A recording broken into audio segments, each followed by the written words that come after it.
आइए आज के फोटो नहीं क्लास में हम लोग गृह विज्ञान चैप्टर संख्या 19 जिसका नाम है वस्त्र एवं व्यक्तित्व। चैप्टर का नाम क्या है? वस्त्र। वस्त्र मतलब कपड़ा। व्यक्तित्व जिसे अंग्रेजी में पर्सनालिटी कहते हैं। पर्सनालिटी लैटिन भाषा के शब्द पेरसोना से बना है। किससे बना है? पेरसोना से बना है। तो सबसे पहले जानेंगे कि वस्त्र क्या है, वस्त्र कहते किसे हैं। आसान शब्द में उत्तर होगा वस्त्र एक हमारे शरीर को ढकने वाला एक आवरण है जो हमारे शरीर के सुंदरता को बढ़ाता है। गलत है? सही। वस्त्र हमारे शरीर को ढकने वाला एक आवरण है, एक घेरा है जिससे हमारे शरीर की सुंदरता क्या होती है? बढ़ती है। मतलब वस्त्र हमें हमारे शरीर को सुंदर बनाता है, शरीर को ठंडी गर्मी से बचाता है, धूल कण को शरीर पर पड़ने से क्या करता है? रोकता है। क्या कहलाता है? वस्त्र कहलाता है, माने कपड़ा कहलाता है, अंग्रेजी में क्लॉथ कहते हैं। वस्त्र का मानव के लिए क्या महत्व है? वस्त्र का, कपड़ा का मानव के लिए क्या महत्व है? मतलब मानव के जीवन में वस्त्र के महत्व को लिखें। पहला, वस्त्र शरीर को सुंदर बनाता है। दूसरा, वस्त्र शरीर को ढकता है। तीसरा, वस्त्र विभिन्न प्रकार के धूल कण से शरीर को बचाता है। चौथा, वस्त्र हमें ठंडी से बचाती है।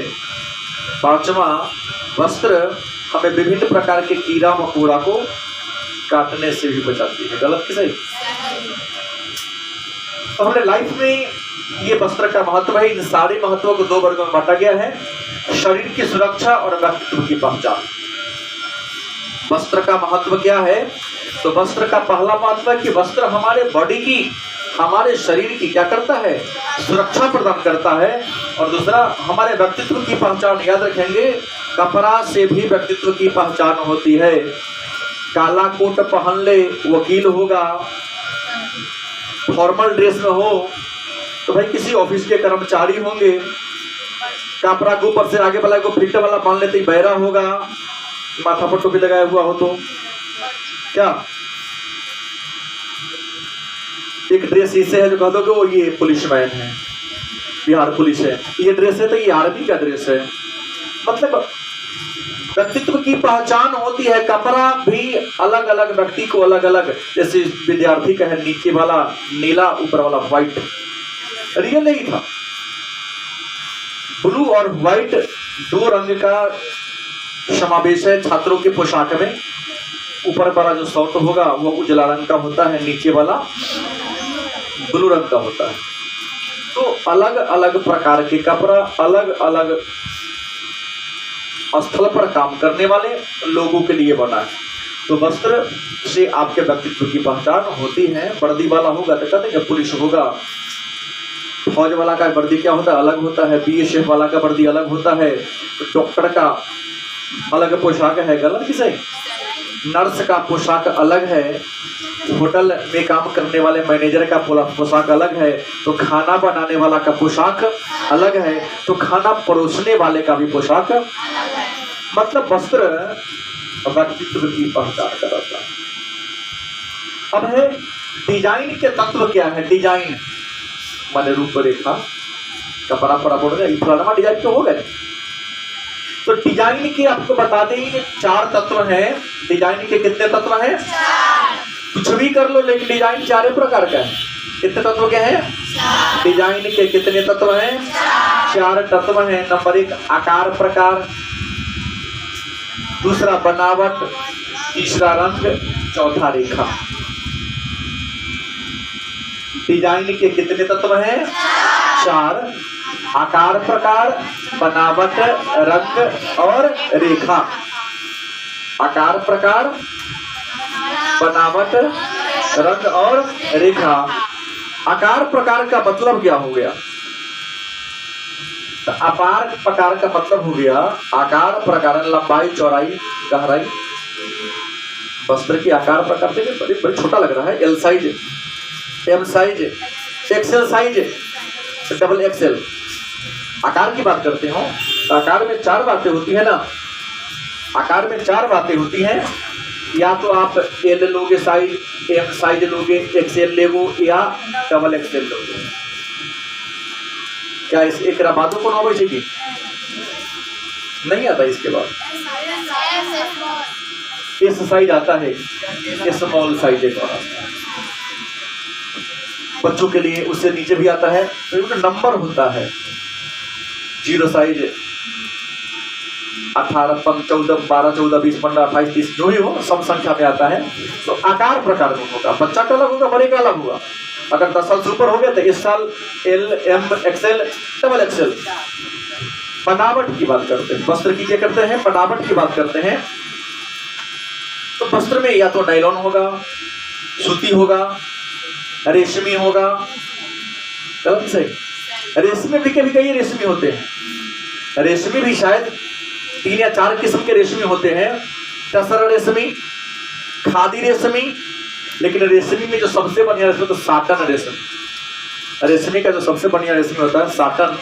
शायद आप सबको पता हो सबसे महंगा रेशमी होता है साटन वाला होता है। समझ गए? तीसरा है रंग। रंग 3 तत्व के होते हैं। कितने के? 3। रंग में कितने गुण पाए जाते हैं? 3। रंग के गुण का नाम है हु, मूल्य और तीव्रता।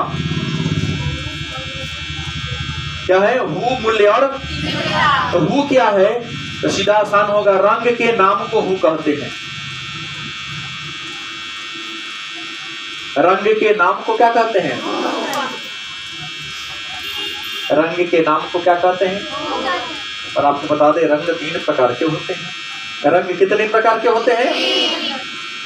रंग के गुण कितने हैं? क्या नाम है? हु, मूल्य और तीव्रता। और आपको बता दें हु का मतलब होता है रंग के नाम। हु का मतलब क्या होता है? रंग के नाम। और रंग कितने प्रकार के हैं? 3 प्रकार के रंग हैं। प्राथमिक रंग, द्वितीयक रंग और मध्यवर्ती रंग। प्राथमिक रंग, द्वितीयक रंग और मध्यवर्ती रंग। मन में होगा सर प्राथमिक रंग कौन है? तो स्वतः जो रंग उत्पन्न हुआ है, किसी से मेल जोल नहीं किया है। जैसे लाल, पीला, नीला। ला, पीला, लाल, पीला और नीला को कौन रंग कहते हैं? हर साल यहाँ से एक प्रश्न पूछा जाता है कि इसमें कौन प्राथमिक रंग है, कौन प्राथमिक रंग? तो प्राथमिक रंग कितने हैं? 3। और हु किसे कहते हैं? रंग के नाम को क्या कहते हैं? और हु कहते हैं। और रंग कितने प्रकार के होते हैं? 3। प्राथमिक रंग, द्वितीयक रंग और मध्यवर्ती रंग। प्राथमिक रंग कितने हैं? 3। लाल, पीला और नीला। प्रश्न में पूछ देता है, कई बार याद रखेंगे। और द्वितीयक रंग तो 2 प्राथमिक रंग को मिलाने से जो रंग बनता है, मतलब लाल पीला, पीला नीला, नीला लाल, पीला लाल, 2 प्राथमिक रंग को मिलाने से जिस रंग का निर्माण होता है उस रंग को हम क्या कहते हैं? कौन रंग कहते हैं? 2 प्राथमिक रंग के मिलाने से जिस रंग का निर्माण होता है, अगर इसको लिखना हो तो कह सकते हैं 2 प्राथमिक रंग को मिलाने से। कोई दिक्कत? 2 प्राथमिक रंग को मिलाने से जिस रंग का निर्माण होता है उसे क्या कहते हैं? और 2 द्वितीयक रंग क्या होगा? 2 या 2 से अधिक द्वितीयक रंग। 2 या 2 से अधिक द्वितीय रंग को मिला दो, क्या कहते हैं? मेजेंटा है,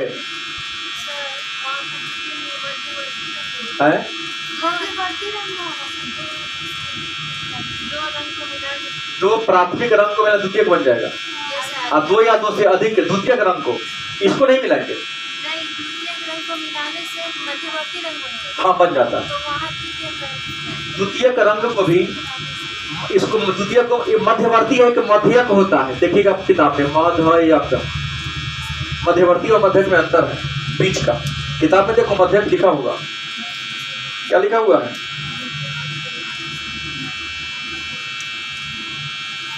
माध्यमिक लिखल होगा। माध्यमिक द्वितीयक का होता है, या इसको अन्य नाम भी दे सकते हो,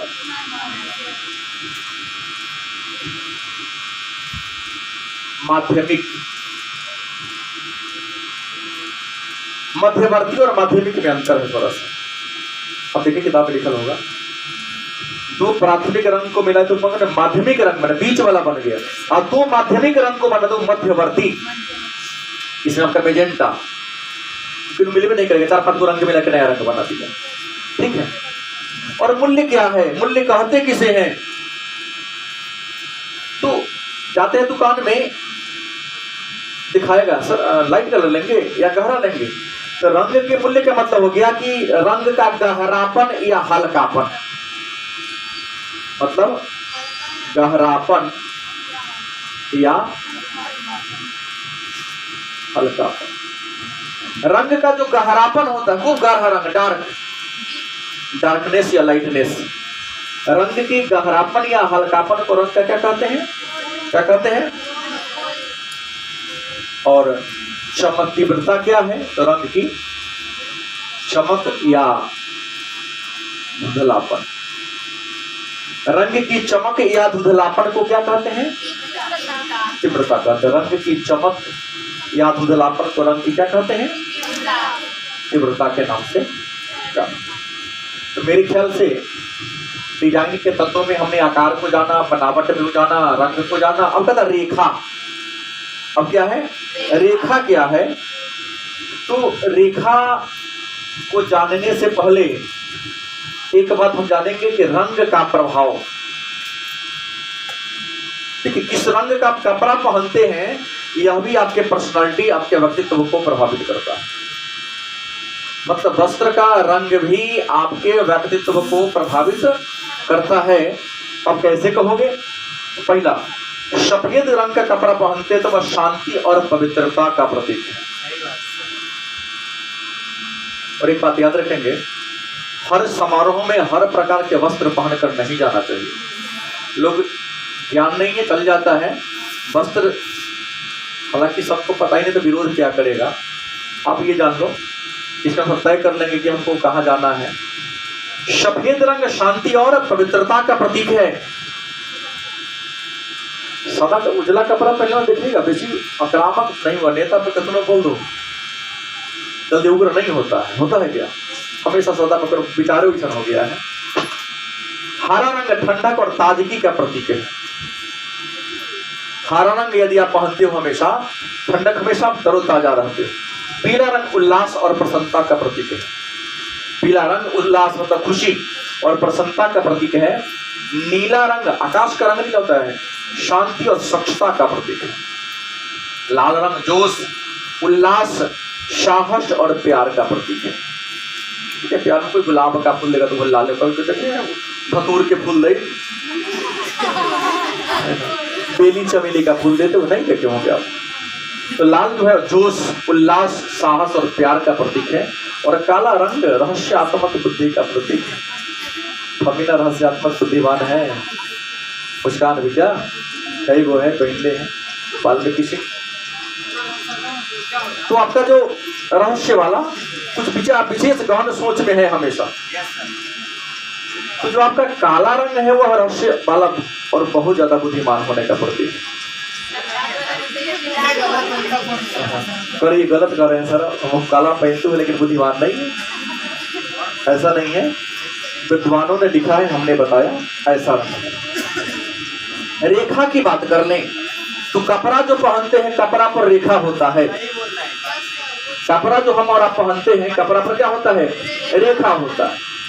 तो सबसे पहली बात जान ले कि रेखा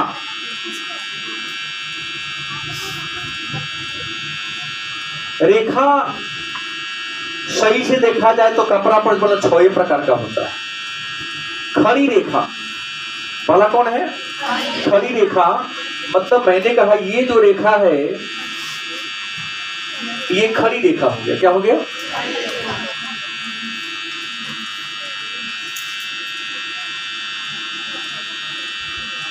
खड़ी रेखा लंबा होने का प्रतीक है। यदि आपका साइज छोटा है, कद छोटा है, तो हमेशा जो कपड़ा पहन खरीदो ऊपर लाइनिंग ऊपर से क्या नीचा हो, खड़ी रेखा। हाँ, स्ट्रिप्स, अंग्रेजी में स्ट्रिप्स कहते हैं। छोटा इंसान हो, लंबाई अगर छोटा हो, अगर ऊपर नीचा खड़ी रेखा वाला कपड़ा पहन तो उसकी ऊंचाई वास्तविक ऊंचाई से थोड़ा सा अधिक दिखने लगता है। दूसरा पड़ी रेखा, ये जो रेखा हो गई कौन रेखा कहेंगे? पड़ी रेखा हो गई। कौन रेखा हो गई? पड़ी रेखा हो गई।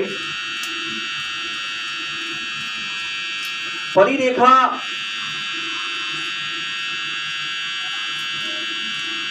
एक मोट झोट आदमी को हल्का अगर बॉडी ज्यादा है तो उसको पहनना चाहिए। इससे होता क्या है, उसकी मोटाई कम दिखती है। रहता तो उतने हैं, इससे उसकी मोटाई क्या होती है? कम दिखती है। उसकी मोटाई कैसे दिखती है? कम दिखती है। उसके बाद तिरछी रेखा कौन है? ऐसे ऐसे जो रेखा होगी इस रेखा को क्या कहेंगे? तिरछी रेखा कहेंगे। कौन रेखा कहेंगे? तिरछी रेखा कहेंगे।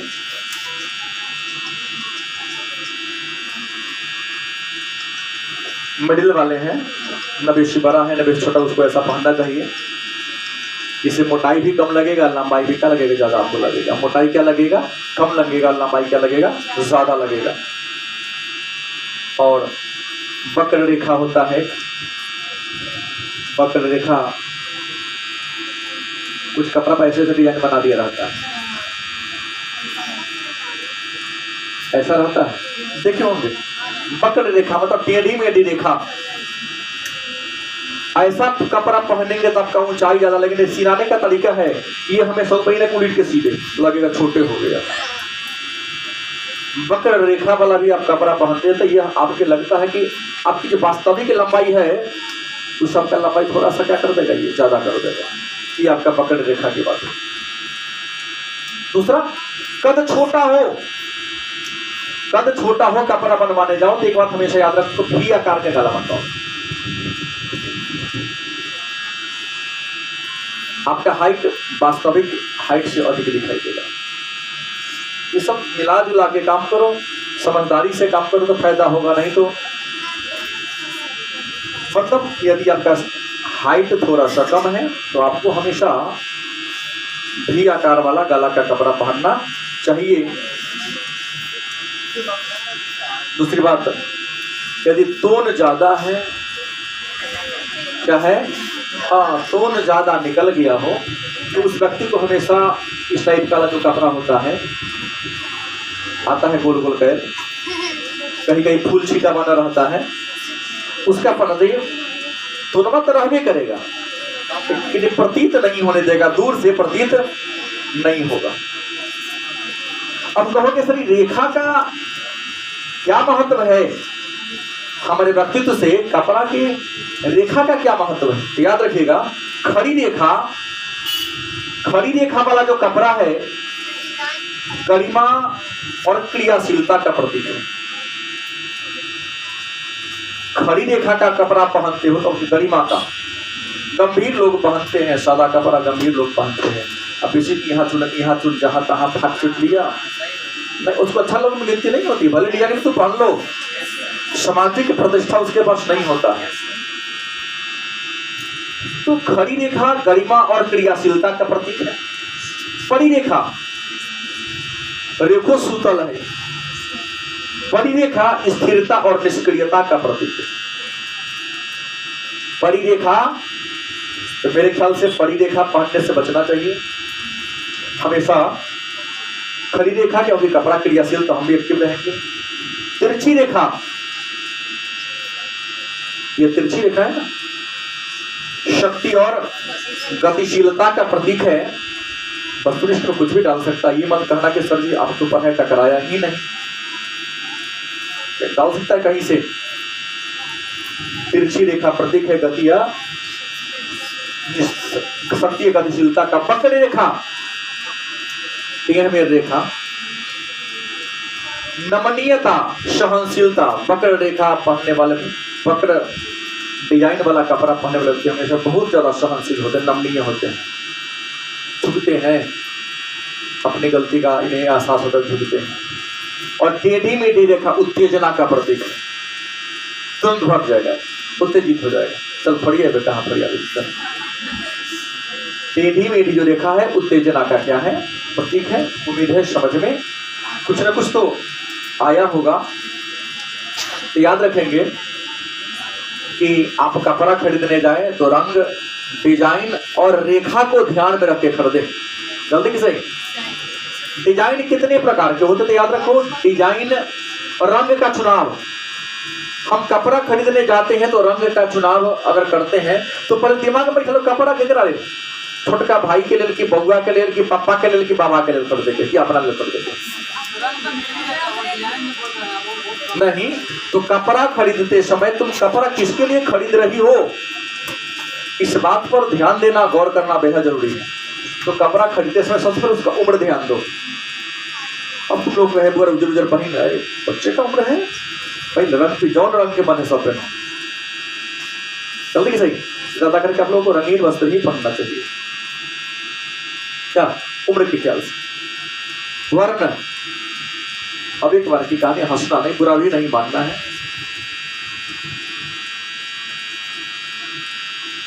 कड़िया रंग, कड़िया शर्ट पैंट पहन के कड़िया सब लगावे, कहीं धोखा से पान खा ले तो लगेगा कि कोयला के कारखाना में आग लगे। हमने देखा है। वर्ण को देखकर कपड़ा खरीदो। गलत की सही? काला आदमी को हमेशा व्हाइट रंग का कपड़ा पहनना चाहिए। ज्यादा व्हाइट है तो कोनो रंग चलेगा क्या? गलती की सही? लेकिन यदि आपका रंग काला हो, श्याम में नहीं हो, क्या हो, काला रंग हो, तो हमेशा उजला कपड़ा पहनिए ताकि आपका व्यक्तित्व निखरेगा। गलती की सही? तो दिखिएगा किसी को, तो कड़िया पर कड़िया पहन लीजिएगा, हंसी एक आसे। हालांकि वो आत्मा देव करके मर गए। हम कोचिंग पढ़ाने पर ठंडी के महीना में आ रहे थे, हम तो डर गए। उजला कुर्ता, उजला पैजामा, माथा में मुझे नहीं दिख रहा था हमें।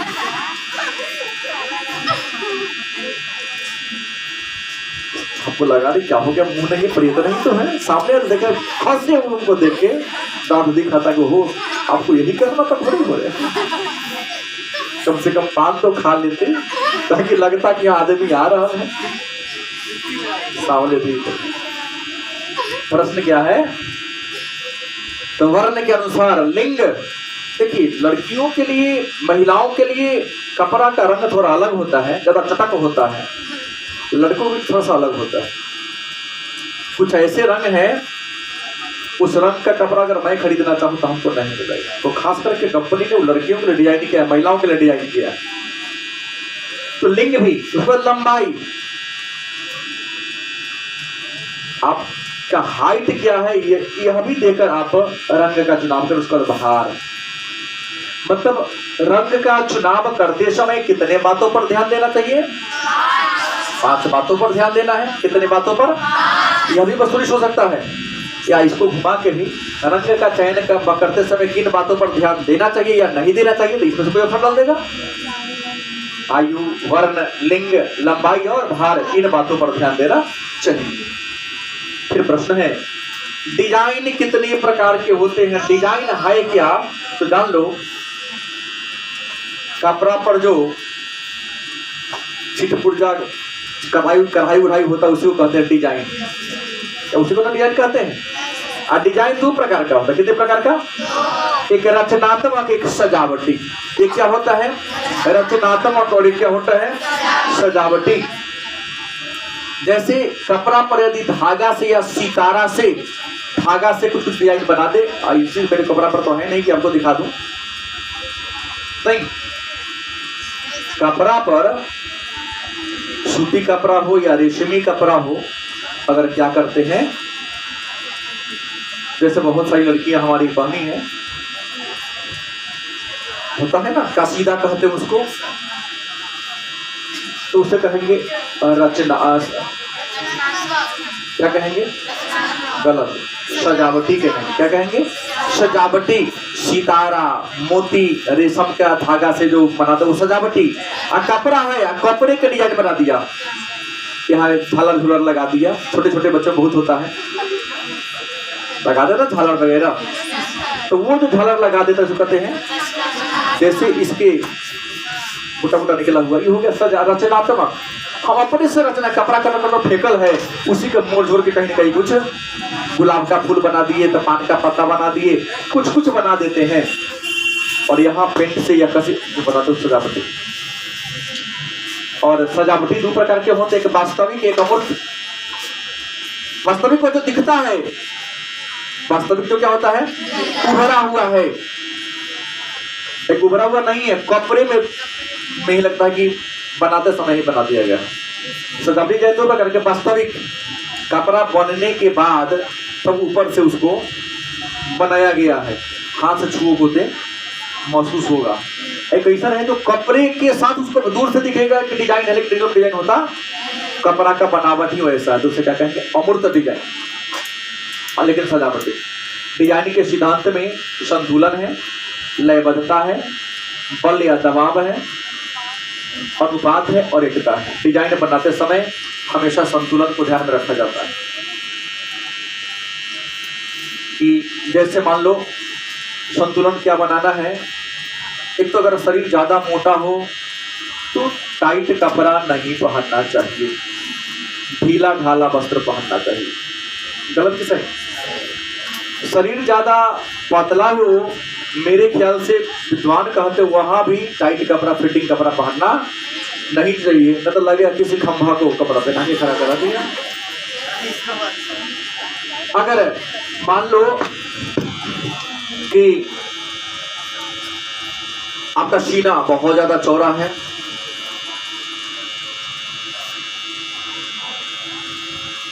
ढीला कपड़ा पहनना चाहिए। लड़कियों के लिए ढीला पहनो, फिर भी ऊपर से कमर पर कम से कम रचनात्मक हो, कुछ झाल फुर्जी लगा रहे, ताकि आपको मैनेज कर देता है, पता नहीं चलता।